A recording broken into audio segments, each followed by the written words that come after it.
और उत्तराखंड कांग्रेस के प्रदेश अध्यक्ष बदले गए हैं। बता दें कि गणेश गोदियाल को एक बार फिर से प्रदेश अध्यक्ष बनाया गया है। हरक सिंह रावत को भी बड़ी जिम्मेदारी दी गई है। इलेक्शन मैनेजमेंट कमेटी के चेयरमैन बनाए गए हैं।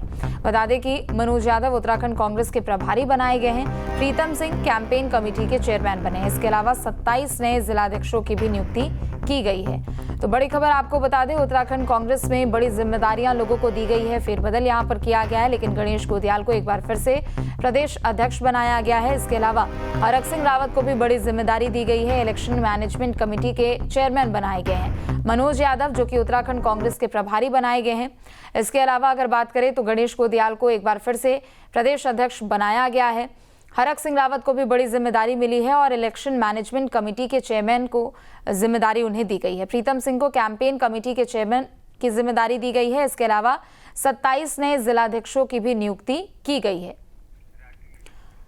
अजीत हमारे साथ लगातार बने हुए। अजीत, उत्तराखंड कांग्रेस में बड़ी जिम्मेदारियां यहां पर लोगों की तय की गई है। 27 नए जिलाध्यक्ष एक तरफ बने हैं, तो चाहे हरक सिंह रावत हो, गणेश गोदियाल हो, प्रीतम सिंह हो, सभी को जिम्मेदारी मिली है।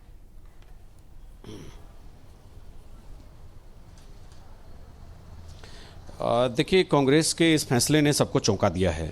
जिलाध्यक्षों की तो उम्मीद थी कि जिलाध्यक्ष घोषित किए जाएंगे, लेकिन प्रदेश अध्यक्ष स्तर पर इतना बड़ा फेरबदल होगा और चुनाव से संबंधित दो महत्वपूर्ण कमेटियों का गठन कांग्रेस 1-1.25 साल पहले चुनाव से अभी कर देगी, इसकी किसी को उम्मीद नहीं थी। ये तो माना जा रहा था कि मार्च अप्रैल में ये बड़ा फैसला होगा, प्रदेश अध्यक्ष और तमाम कमेटियाँ जो चुनाव के लिए काम करती हैं वो काम करेंगी, उनका गठन हो जाएगा। लेकिन कांग्रेस का ये मास्टर स्ट्रोक कहा जाएगा, चूंकि गढ़वाल इस समय पूरी तरह से खाली पड़ा था। अब अगर आप सत्ता का केंद्र देखते हैं तो पूरी तरह से कुमाऊं बना हुआ है। आप देखेंगे कि मुख्यमंत्री पुष्कर सिंह धामी वहीं से कुमाऊं से आते हैं और केंद्रीय मंत्री जो केंद्र में मंत्री है अजय टमटा वो भी कुमाऊं से हैं। और अगर विपक्ष की बात करते हैं तो करण महाराज जो प्रदेश अध्यक्ष थे अभी तक वो भी कुमाऊं से थे और लीडर अपोजिशन जो है यशपाल आर्य वो भी कुमाऊं से हैं। तो भाजपा के प्रदेश अध्यक्ष जरूर गढ़वाल से हैं, बाकी जितने भी महत्वपूर्ण पद हैं वो सब कुमाऊं में हैं।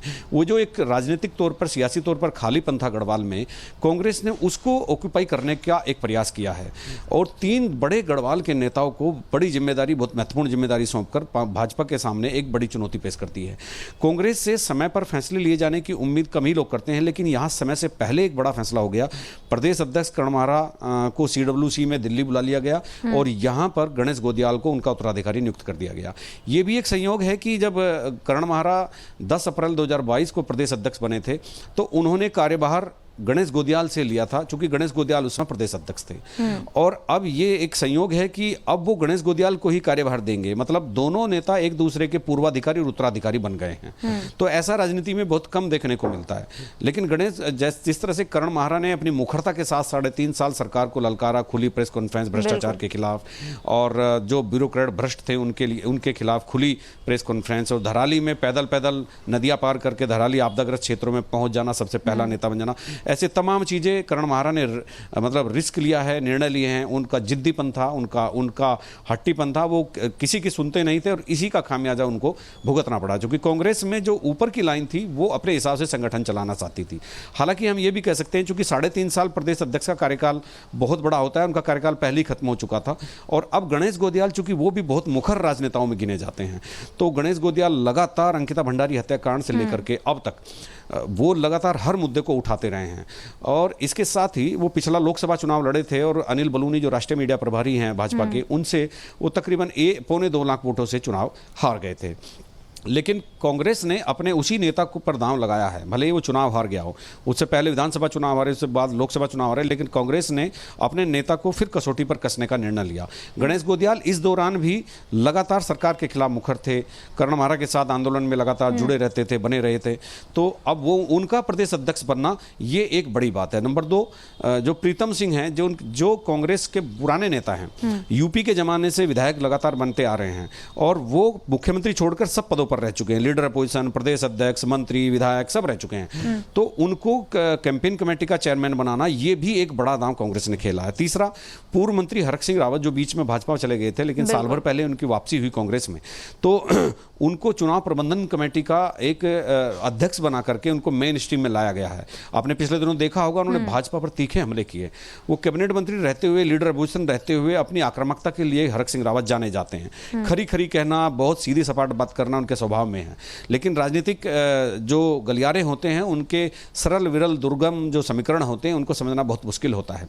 लेकिन कांग्रेस ने ये तीनों पत्ते जो खेले हैं ये बिल्कुल पूरी तरह से मतलब भारतीय जनता पार्टी को सोचने के लिए अब मजबूर कर दिया है। बिल्कुल, और एक तरीके से अजीत कहा जाए यानी तो वैसे तो 13 जिले हैं 2027 के लिए कांग्रेस ने अभी से ही पिच तैयार करनी शुरू कर दी है। लेकिन दूसरी तरफ चाहे वो करण माहरा हो या फिर प्रीतम सिंह, चूंकि पहले से ही वो सक्रिय हैं यहाँ पर राज्य की राजनीति में, लेकिन उनकी रणनीति कुछ अलग जरूर हुआ करती थी। लेकिन अब जो जिम्मेदारी मिली है, क्या कुछ फर्क हो सकता है? क्या पार्टी स्तर पर कुछ ऐसे अलग अलग अब रणनीतियां यहाँ पर बनाई जाएगी जिसके तहत अब आगे यहाँ पर कार्य देखने को मिलेंगे?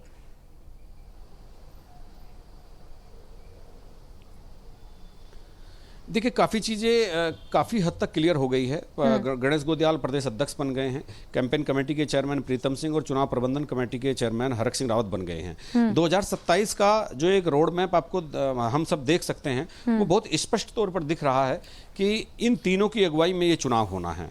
गणेश गोदियाल, प्रीतम सिंह और हरक सिंह रावत और लीडर अपोजिशन यशपाल आर्य। तो ये चारों लोग इस पूरे चुनाव की वैतरणी को पार करने के जवाबदेह होंगे। इन्हीं को आगे बढ़ना है, इन्हीं को जिस तरह से करना है।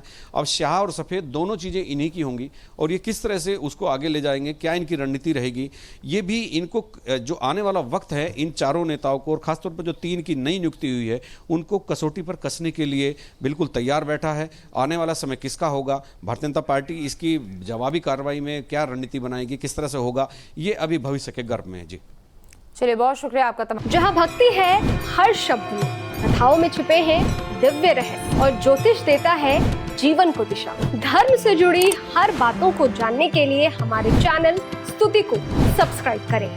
चैनल पर जाने के लिए इस लिंक पर क्लिक करें।